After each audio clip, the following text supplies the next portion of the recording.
This is Fantology. You may have heard of us.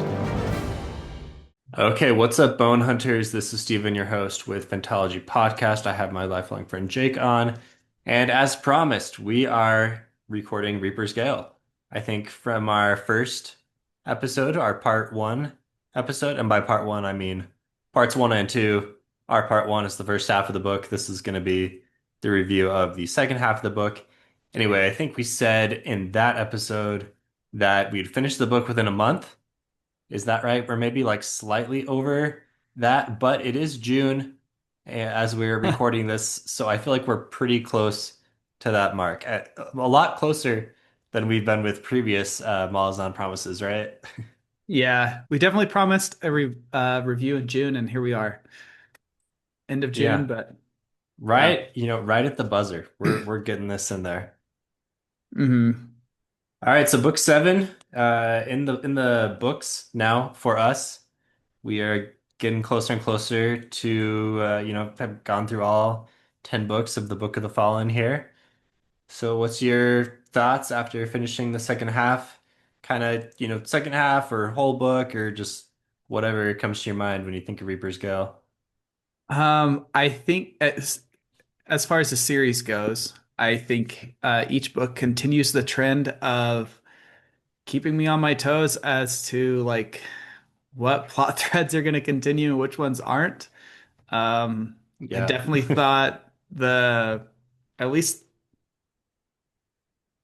the sword would have been like a big thing towards the end of the book, but now it seems like maybe Mm. Rulad's sword is done with. Like that phase is over. Like the crippled god suffered a pretty serious blow at the end here, and I wasn't expecting that. So, I mean, they have three more books to build him up and tear him back down again, hmm I guess. But And we're doing full spoilers for the book at this point. yeah, But honestly, there was a minute there where I was thinking, okay, Karsa just decapitated Rulad. He's just gonna kill the yeah, crippled god as well, like, and yeah, just be done with the entire. yeah, But that would have been very strange because crippled god seems like an endgame type of issue.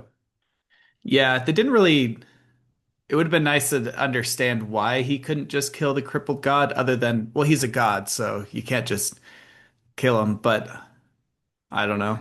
I mean, a lot of other gods have been killed.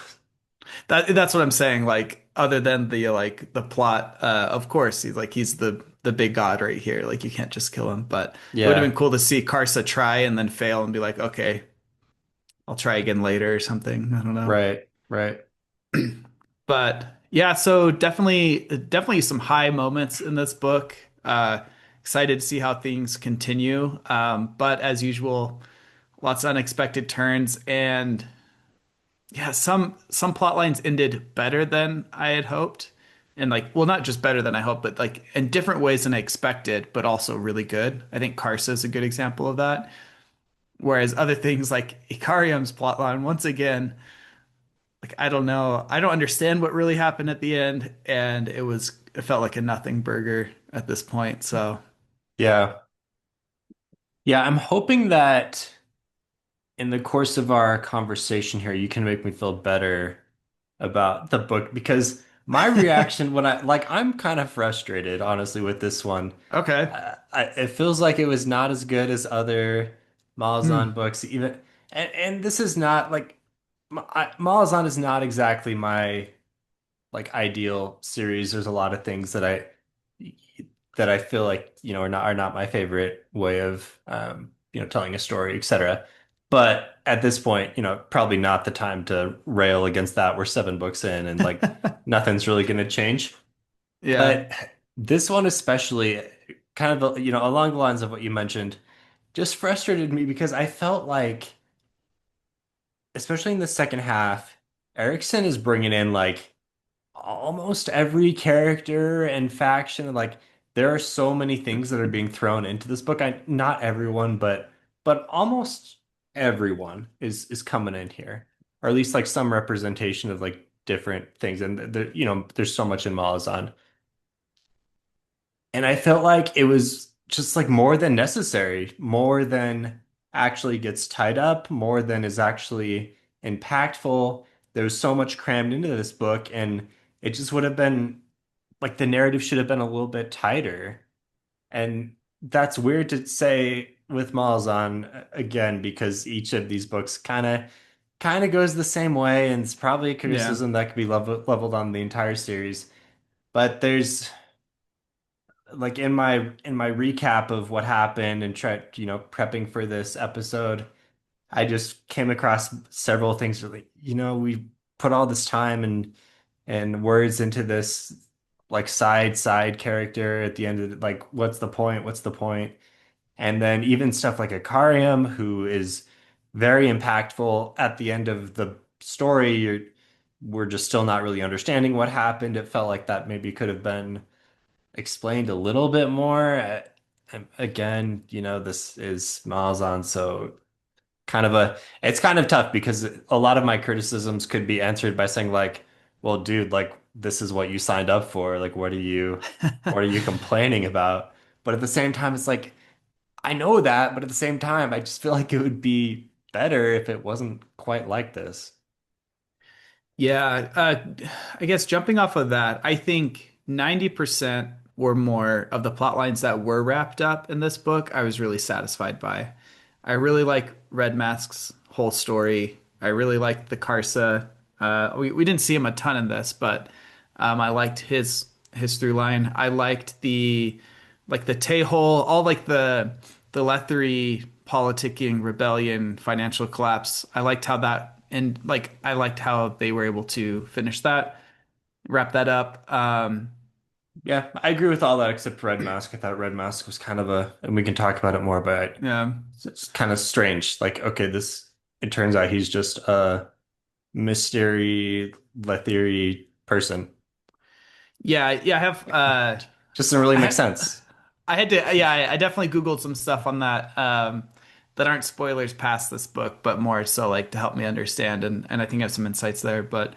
Okay. Um but yeah, pretty much almost everything that wrapped up I was really satisfied by. But there were a lot of like really focusing on the EMAS in the other realm. Everything was so like unknown The there for me that it was Refugium. refugium. Yeah. Yeah. That it was hard for me to like root allow. I'm like, okay, I'm pretty sure we've like barely seen him before, and like Ocean Prawl, I can't remember if we had seen him before, and like I obviously like we had seen his parents before, but none of those had been like huge players. Yeah, and we're really focusing on them. The Menandor and her sisters, like that was very confusing. Um, and I will say the Scabandari or not Scabandari, Silch's Ruin ending. I don't know if I am disappointed in how it ended or if it's one of those that hasn't truly ended, and so we Mhm. just need to keep going. There's a lot of confusion. Like you said, it's just And par for the yeah, course. But yeah. I actually um, I liked the ending with Silch's Ruin where he's coming into not entirely clear what he was trying to do other than just like that's he's what I'm pissed not. That's what I'm disappointed by. he's pissed at the crippled god, so he's like, I'm just going to destroy everything connected to Letherus. But I thought it was awesome how he got driven off by the Malazans. I okay, yeah. That's to me. That's like his epilogue. I meant more like the ending with the Finnest and everything. Oh, okay. Like his whole like journey is to go allegedly find the soul of Scavendari Bloodeye and like is he going to destroy it? What's he going to do? And he kills Kettle to like rebirth the Azath house, but I don't Hmm. understand why. Is it to store Scavendari's Bloodeye there? And is that like was that I wasn't sure if that was like a point of forgiveness because they kind of built up like Silch's Ruin is this really brutal guy, but there's more that meets the eye there. And Right. I and like this could be reading comprehension on my part, but I'm not sure if I got this sense that oh, he's not actually going to get revenge there. He's going to go and it's going to be some moment of uh redemption for Scavendari Bloodeye, and I just don't understand how the Finnest and the Azeth House does that. Yeah. And then he just leaves, and like I was expecting, I did like the dramatic irony of he gets there and the first person in his way is Troll, and Fear's been on Silchest Ruin's side this whole time, so gung-ho to go because he wants to free Scamandari Blood Eye. And then the very first thing when Fear gets there, he's like, "Oh wait, I have to stop Silchest Ruin because he's killing my brother." Like I liked that character Hmm. arc and like interaction there. Just overall plot wise, I'm like, I again, maybe it's explained more. I just was not very sure like what the motivations were and what was actually done according to Yeah, motivations. a few a few comments on that. One, it's crazy how much buildup there has been like for Yeah. this whole like quest, and then the entire thing is resolved in like 5 Yeah. pages or so, and like the one moment where it's just like so quick as far as okay, Fear has been killed, like he's been garroted by Yeah. Clip, and like it's just bam, bam, bam, bam, bam, which I don't have a problem with it. It's just like very, yeah, yeah, very, very, very quick. Um, it also reminds me of a little bit of before they were hanged in the quest for the seed. Kind of the same thing. We're going on this long quest for this finessed seed, and then things are not quite how they seem at the end. I Yeah. thought there were some interesting parallels there. Yeah, I think the before they are hanged was there's like an intentional build and upending of expectations. And for this, I just don't know. Like I'm just so confused at like what Yeah, the character's goal was that I don't know how to interpret it. But I read one thing online that he had made a bargain with the Azeth and Lethrus that yeah, he had to go and like yeah, do this, but at the whole thing with Scabandari, I guess like where's Scabandari's soul at now? It's just once again imprisoned in because it was in the the dagger, right? Like the yeah. Finnest. The way I understood it, the Finnest was the dagger, and that's where his soul resided.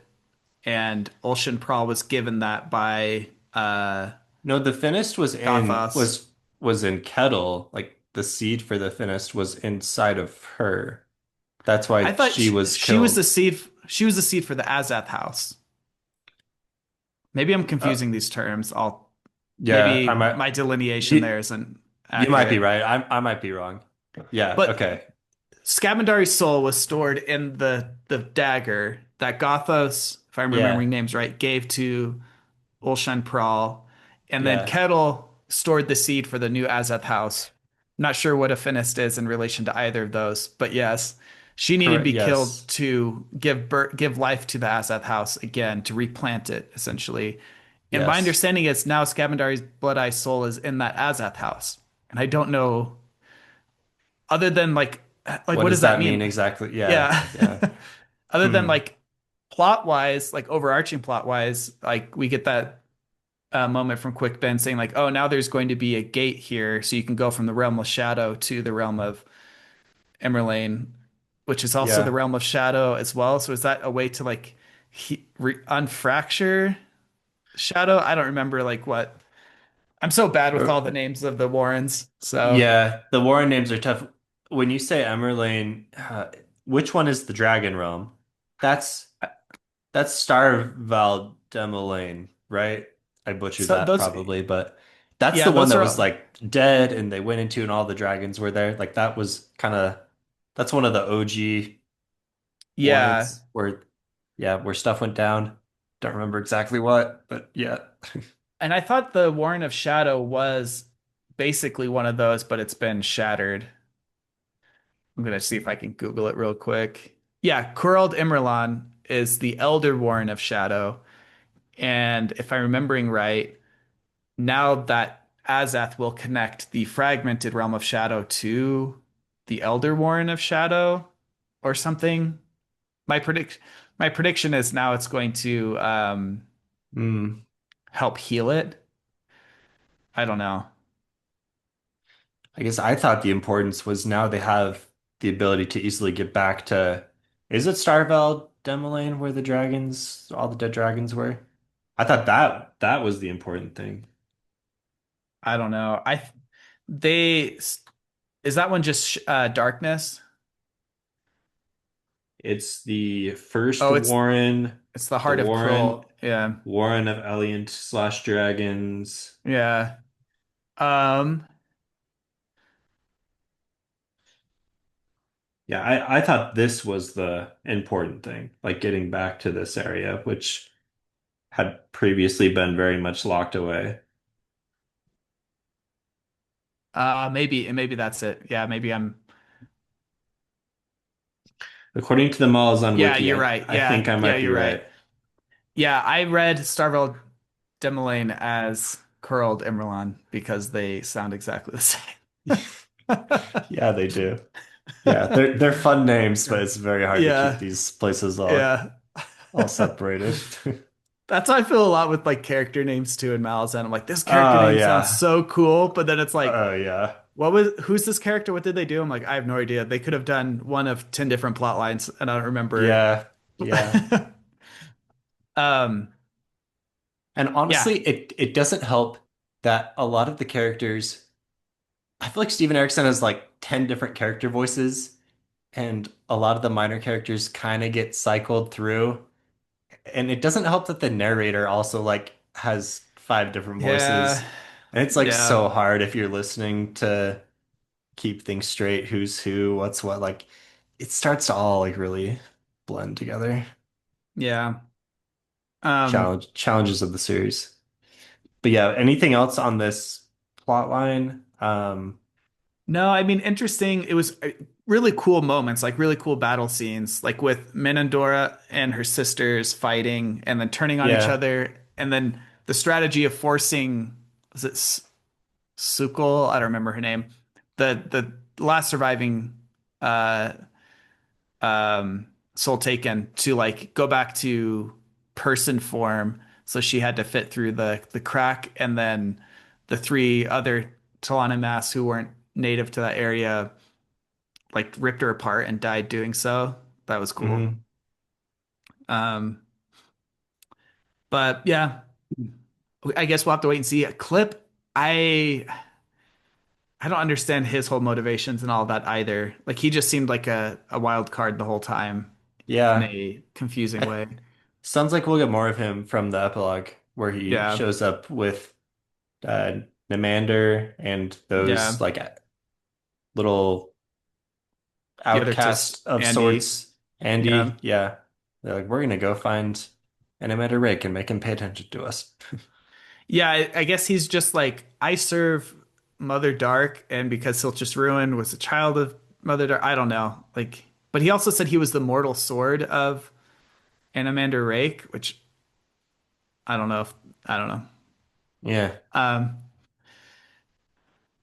yeah, I mean, we can talk about Red Mask's ending. Um, I Okay. liked I liked the tragic ending of this um like all out battle, and I liked how part of it, from my reading, part of him their side losing was because he was trying to force the all to adapt more military strategy, like new military strategy, rather than just Mm. traditional warfare. But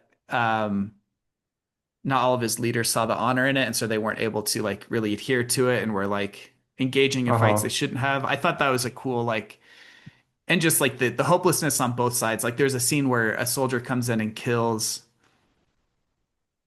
who did they kill? Do they kill Talk? They kill somebody, and it was a Lethri soldier, and the Lethri soldier's saying like, "Please keep me alive, please keep me alive." Like you could just sense the urgency Oh on both yeah. sides. Like both sides just felt like they were all going to die, which I mean they did because of the Bargas. Which to me that was like, I did not predict they were the canoe people. No idea. Like Yeah.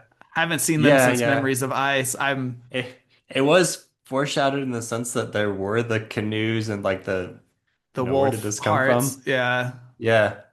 But But man, some of this like foreshadowing is very faint. yeah. Um, but I liked the the dramatic irony of they went there to rescue Talk. Talk died, and because the All had betrayed Talk and the Grey Wolves at one point, and the Letheri killed Talk, like it was just like, okay, everybody is dying on this field, other than the people Talk died to protect. So I'm interested to Mm. see what happens with those children. And then I also thought it was again very sad but interesting storytelling how the Kachin Shamal just like saw the way the battle was going and was like, all right, like you're not our mortal sword anymore. Like we're over you and just don't Yeah. just abandon Red Mask, but like assassinate Cut- him and then run away. Yeah. Um, It was interesting yeah. how it, it seemed like a story that was set up to where, Red Mask was the secret military genius and the Empire of Lether was going to come in and try to subdue these, Hmm. these, what's the word? People that don't really know how to fight. They've been beating him down for years, etc. And so you think that okay, Red Mask is actually smarter than them, and he's tricking the supposed empire, and so he's gonna like win all the fights, etc. But then he starts to lose some, and like pieces start to not add up, and it feels kind of weird. Like okay, he was trying to ambush them, and it went poorly, and so like both sides are just kind of losing. And so there are definitely clues at this crack of like, okay, Red Mask is maybe not who we thought he was initially. And then I thought that last bit with the whole that was a fun set piece battle where they're basically all just like sinking into the mud and they were all Yeah. yeah, that was a cool thing. Felt like it could have I, been something in like Mad Max or like a yeah. yeah. Yeah. Just so much chaos. I got the sense that Red Mask was smart enough that he could have won if everything went his way according to like the plan. But I think the resistance of the all to adopt these new tactics, as Mhm. well as just Highlighted by when he told those like the horse soldiers and yeah, the cavalry in the back to just keep to keep everyone just else outside right of the to lead main them fight. away. This is the Yeah, strategy, but he's not able to like be enough of a leader where they actually respect this yeah, completely, and so it goes poorly. yeah. I think the Lethri Eater combo were superior in almost like superior tactics, superior numbers, and just like overall power. But Red Mask was smart enough to like pick his battles wisely. But I think you're right. Like they did show like he wasn't amazing. He wasn't like flawless in it. There are times where it showed his cracks, and then the not able to holding not being able to hold all that together, as well as like the weather was just not great for it for either side. And then I wonder if they could change them all hadn't just like were they right to kill Red Mask, or was there still a way out? I don't know. It seemed like the possibility was there, but everything had to go in his favor in order Mhm. to really achieve that, which made for an interesting setup because he was definitely the underdog, but he had a way to win, and there was just the execution of it all to see where it went. But And then um, which takes us to the final revelation of he was Letheri. It just kind of like what? I didn't yeah, understand so this. Yeah. I looked on the wiki, and earlier in the book they talk about how both sides, like you'd have Lethri would kidnap all people and raise them as their own. Um, but then the all would do the same, kidnap Lethri people and raise them as their own. And I can't remember, like I just briefly looked at this. I don't remember, but there's a mention of a specific Lethri captain or some leader who was killed, and or something like that. Anyways, Red Mask is the son of that person who was adopted into the tribe when he was a child and brought in. So I Hmm. understood the only significance of it is just showing like more of the like interplay of colonization and like this ongoing battle of culture and assimilation versus like keeping to traditions and just how like we're all just people and Red Mask was raised this way, and so he chose this as his heritage, even though I don't know if chose is the right word, but like this was became his new heritage, even though he's not that by blood, but just kind of showing like that doesn't matter. Like these differences are kind of arbitrary in all the as much as people try to make them meaningful. That was my takeaway from it. It's like much more Hmm. like philosophical rather than a plot twist. I didn't really see it as a plot twist as much, but Okay.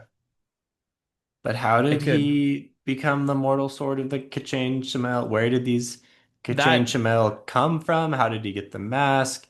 How did he get the cool ancient weapons? Like so many questions for me that's just like kind of unsatisfying to so never the get an the answer ancient for. weapons, the ancient weapons, I think were just traditional all weapons, I thought.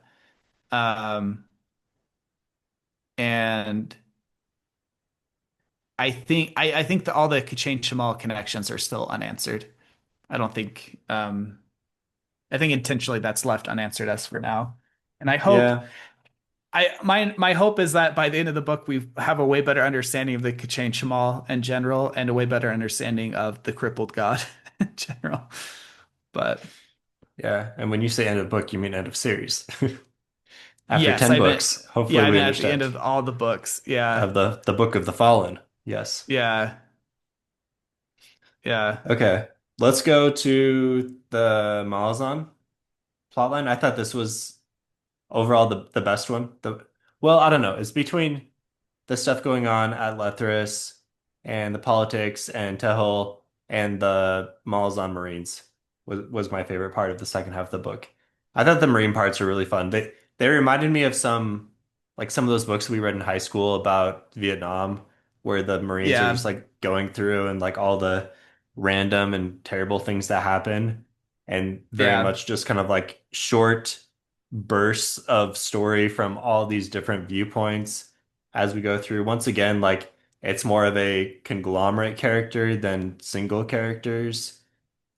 And yeah, I think there's some goofiness that just sometimes feels a little strange, but overall, I enjoyed most of this. Yeah, Yeah, it had some fun moments of like the like disruptive squads they were in, just like little squads to cause havoc and like their plan to get the Eater to rise up against the Lethri, which was hmm or the vice versa, the Lethri to rise up against the Eater. And then they realized like, oh no, the Lethri love this. yeah, And then having like a mage per squad to try to like hide them and just it was cool to see just the difference in tactics and technology fighting against each other. Like no one was really familiar with the Malazan sorcery because Hood doesn't really have a place there. Um, and I thought that was fun. And then they did just have like random fun, like lighter moments, which are interesting to come from that. Like the different, uh, like the love triangle around, is it Skull Death? Was he yeah, the one? There's like one of uh-huh, them wanted to get with him, but then he said he was saving himself for royalty, and he heard I think Hellion was the queen of something, so he's like, okay, I got to get with Hellion then, and like that was yeah. just like dumb but fun, and then when things started to look like pretty dire, it was interesting to see like was it Cuddle who was like, okay, cool, I'm ready to die, like we're gonna go out in a really good way, and Fiddler was like, we're not gonna go out yet, like let's be a little more cautious, like quit being too eager to die, and I don't know if that was um Cuddle or Korab, who was one of them, yeah. like had all the weapons and was ready to go out in a blaze of glory. One thing Yeah, with the Malazans that I was confused about that I don't know, maybe you have a better idea or maybe I missed something, but the whole strategy, I mean, their initial strategy was, like you said, to get them to get the Letheri to rise up, right? And okay, that makes sense. And it didn't work out, but it seemed like behind the scenes with the adjunct that the adjunct like it seemed like she had some strategy or like she knew more and she was getting ready to kind of like turn the tables and do something really she smart. didn't do But anything, then right? yeah, like at the end of the day, like it really was just that she was willing to sacrifice all of the Marines, the bone hunters once again and like I don't know that kind of came off strange to me or maybe a little unsatisfying as far as like she's this leader and we think that we like her and she's got I don't know, maybe like some compassion for the like some buried compassion for these soldiers that she's leading now, not even a part of the empire or what, but then it's really I don't know, she didn't really do anything. Yeah, the politics behind all of it is interesting. It's interesting, like how this conflict started was the Tis Eaters saw that some of their people were enslaved by the Malazans, so they massacred the Malazans on that island. The Malazans see that and see like, oh, the Tis Eater like need to be punished for this, so we're gonna go in. Like that was their pretext for going in, and just the misunderstanding of the relationship between the Eater and the Lethri. And then the fact that, like you said, the adjunct, like that was the pretext, but she didn't really care about that. It seemed like she's really going for the crippled god, but she didn't like, I don't know what her goal there was, like, or what the plan was, because she didn't really do anything. She kept just uh talking with the people at Shake or the Shake people, and Yeah. um It seems like the narrative wants us to believe that she's smarter than she actually is, but then she never really actually shows us that. Like yeah, I honestly don't she know if ends up winning because of a lot the of other things that Malazans were like because of out of Beak. her.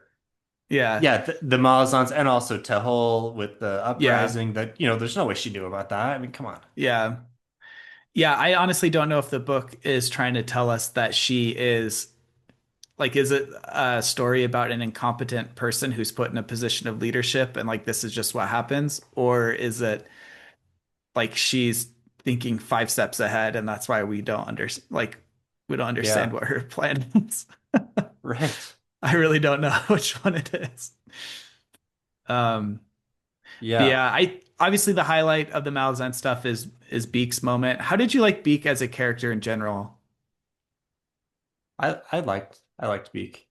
I mean, none of these, a lot of the Marines are interchangeable. Kind of goes back to Hmm. my previous issue with some of the characters, which for the Mauslands I don't think is as big of an issue because it's meant to just be like a story about the entirety of the group.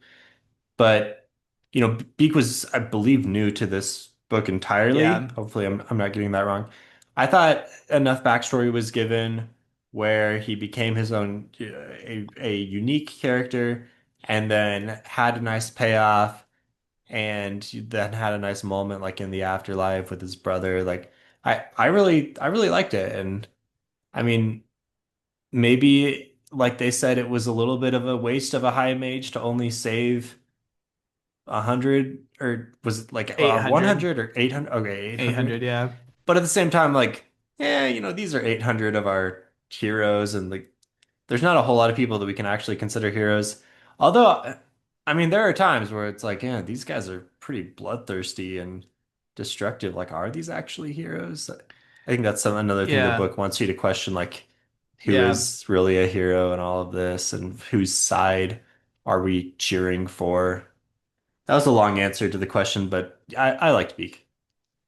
No, I like that point about like they talk about like the Malazans taking trophies from their kills, and it's like pretty gruesome and Hmm. probably be considered a war crime today. Right. Um, And we're kind of like as a reader, maybe we're like laughing it off because like, oh, these goofy Marines. mhm. But at the same time, it's like from face value, it's like pretty gruesome. Yeah. I'd like to interpret it as like you said, like you're supposed to be questioning like who is good, like not only like who is good individually, but also like what factions are good. Like no faction is wholly good or wholly bad, just like no person is at the same time. And so um, you're going to see a lot of despicable things on either side and like moments of self-sacrifice on both sides.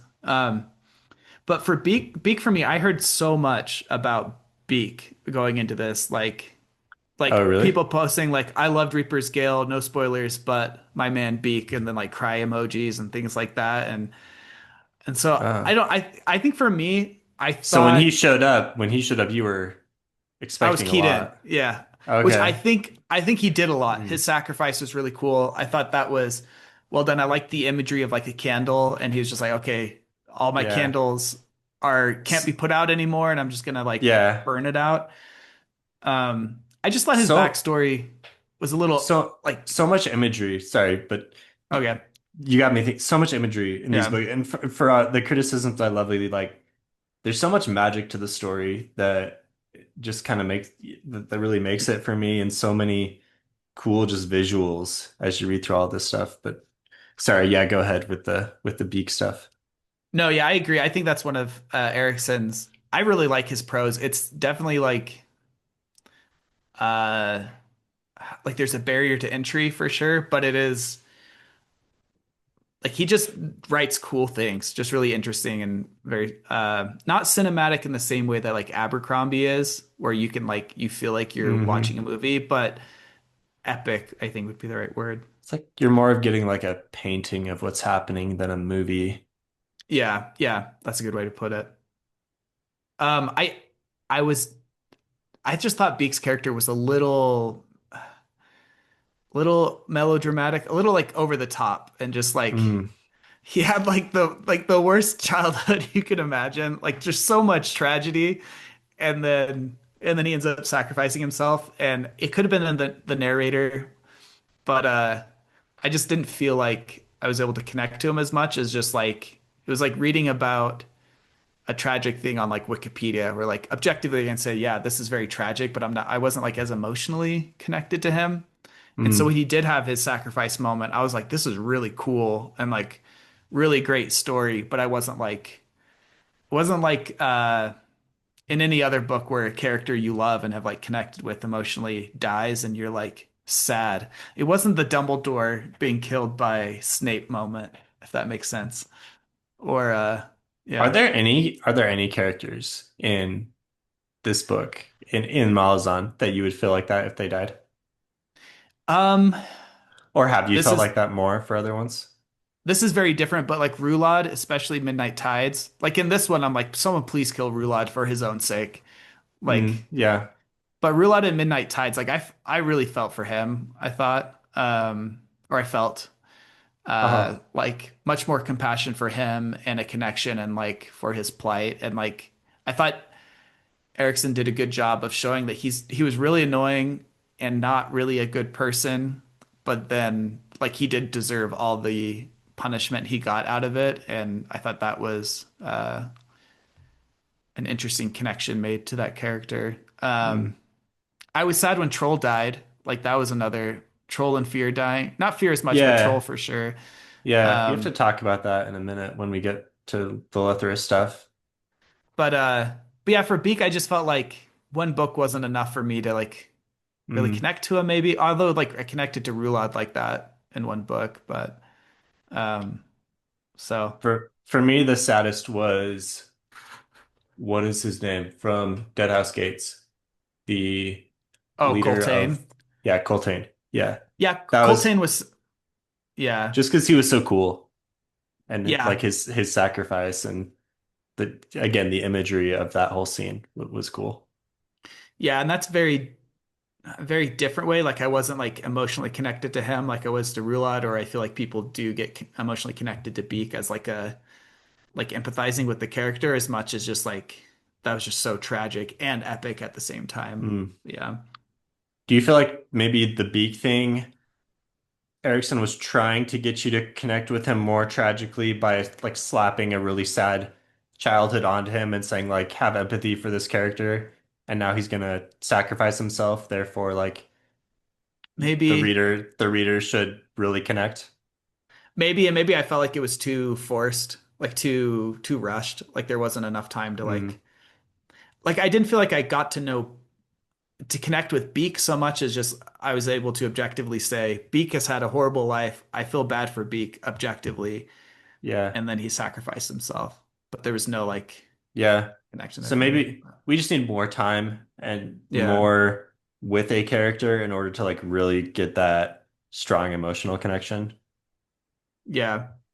Like a Dumbledore, I mean, we've got 6 books and all this stuff with him. Yeah. Yeah. Yeah. Or any like if a Stormlight character was to was to die, then, maybe it'd feel a little bit different because of all the time and all the many, many pages with them. But here in Malazan, there's just so many characters, it's just kind of a sprawl, and yeah, any individual Yeah. connection is just not as strong. Yeah. I think that's fair. What else with I think the Malazans, that's a good enough talk through. Let's go to Lethris. There's a lot in Lethris. I split it up between like the politics in the palace, the stuff going on in the arena, and then the stuff in the streets with Tehol and the Patriotists and the Invigilator and all that. So there's a few different places we can go first. Yeah, I mean it was all kind of a blur for me. I think the standout moments were Tanel getting his comeuppance and what's the guy's name? K- Ka- Karos. Karos, Karos also getting his, Invictad. Yeah. yeah, and then Tehol coming out on top like that. That was a interesting Yeah. turn of events. I was confused why he's like it seems like he's just emperor again. I'm like I feel like he was against the whole maybe he was just against the financial system and not the political Yeah. system, but Yeah, he should be more of citizen leader, Tehol. yeah, First citizen. yeah. What story is that? It feels like more. Yeah. First among Um, equals, yeah, for citizen. yeah. Yeah. No, that was the Tehol and bug stuff, I enjoyed most of that. I thought there was too much rape with Janeth, like Yeah, especially yeah. when she gets captured again. It's like, oh my gosh, like this is just a It's pretty lot. And graphic. Yeah. yeah, Like like how she ended up killing him. It was like yeah. a key part in that. And I was like, I was listening to it while playing Elden Ring Night Rain. And I just, so I had Oh, it like is that pretty an ad? loud. Is that an ad placement? Are we getting paid by Elden Ring? We were getting paid by Elden Ring Night Rain. Yeah, the No, way we're you not. said that. I've just been way into that game recently. But I had the volume pretty loud just to like so I could listen to it while playing. And at that part I was like, I don't want to be listening to this like blasting full volume in my house right now. But Yeah. it was a little tough. Yeah. I felt like it was too I much. We didn't need quite that much.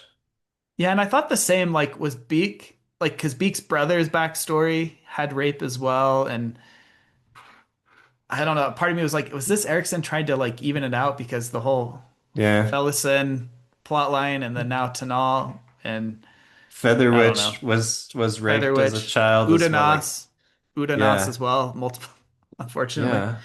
Yeah. Lot of rape. Maybe too much. Yeah. Something that I mean, for as like it's nice to read books that don't shy away from things, but at the same time, like I don't feel like I ever really need sexual violence as part of a story. Like I can I can just kind of enjoy reading without that insertion of reality. Yeah. I mean, not that it should never be there, but it was just a little much.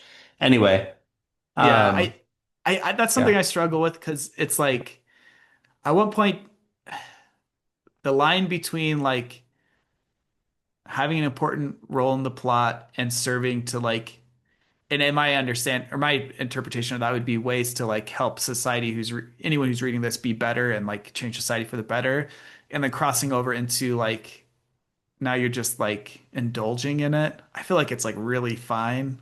Hmm. And so I think it's hard to write that correctly. But Yeah.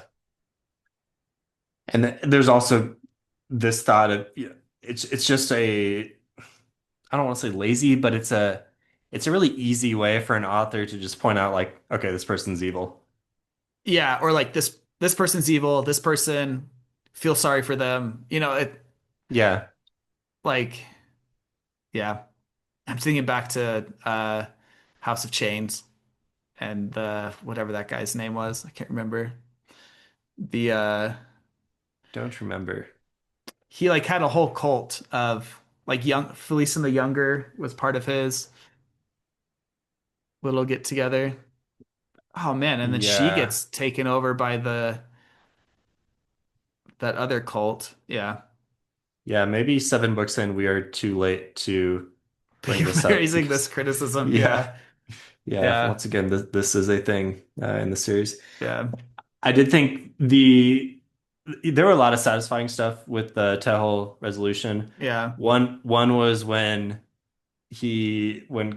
Kairos is complaining about the unsolvable puzzle. It's like, Yeah. okay, this came from Tehol, like you were distracted by it the whole time, like, and then he Yeah. solves it for him, and that was really satisfying.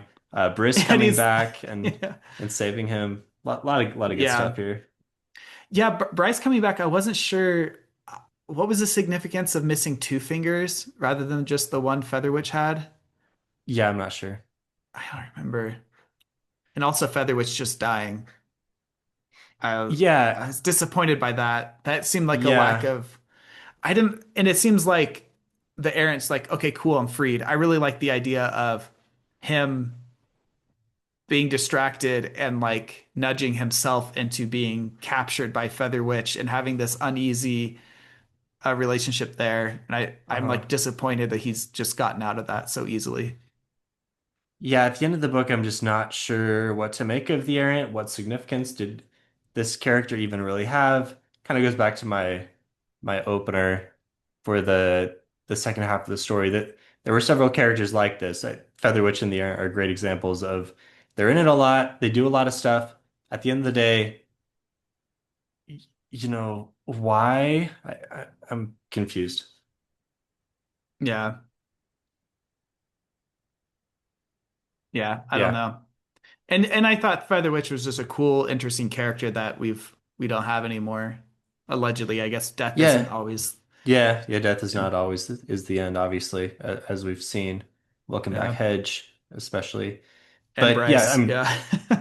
Featherwitch has been around I mean, been a fairly main character in two books now, and Yeah. and now just taken away. Same with Troll. I mean, let's get to the Troll resolution. Yeah.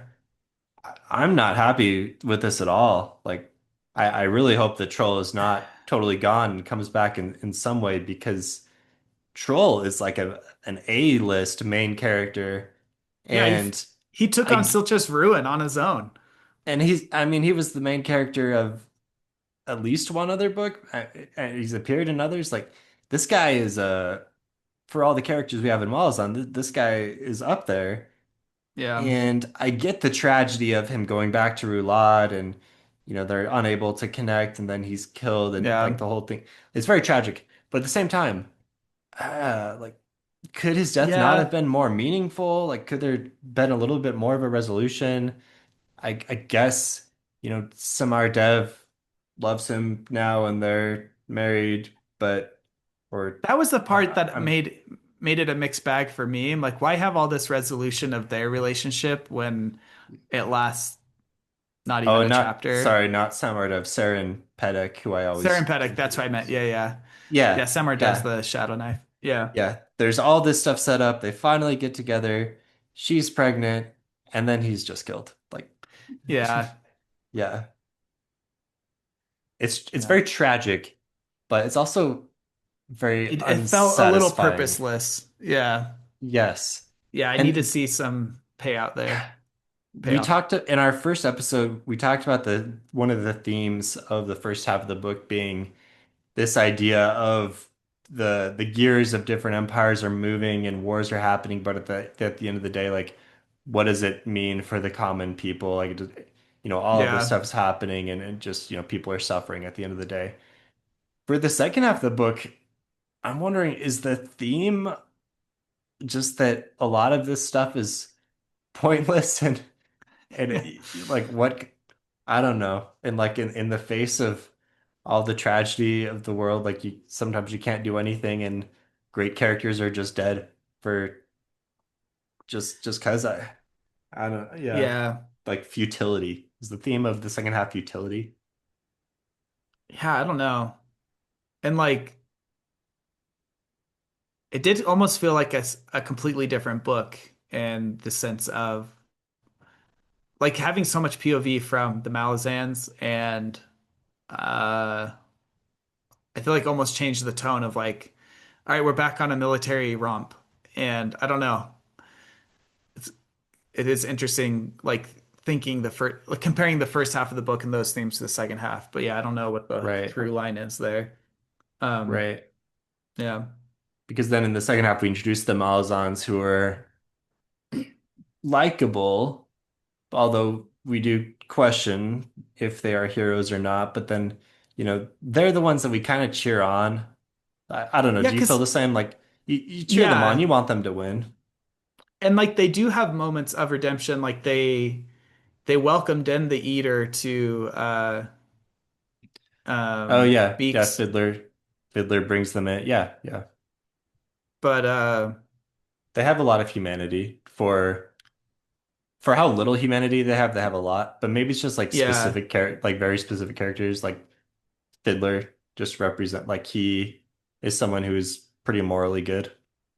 Yeah, and I wonder if it has to do with uh they intentionally are this ragtag group, like a more similar to modern military tropes of yes, we're all in this together and our main focus is camaraderie, but like they have no love for their commander. They have really no love for the empire. It's not like they're not like dogmatic or fanatics about their or zealots about their cause, whereas most of Hmm. their enemies are like um like the Lethri, like their whole thing with like being fanatic to their systems of power and like the whirlwind goddess and like all that stuff. Like they're more like Mm. these unified ideological threats, whereas the Malazans are just like life sucks, let's keep People, going, you yeah, know?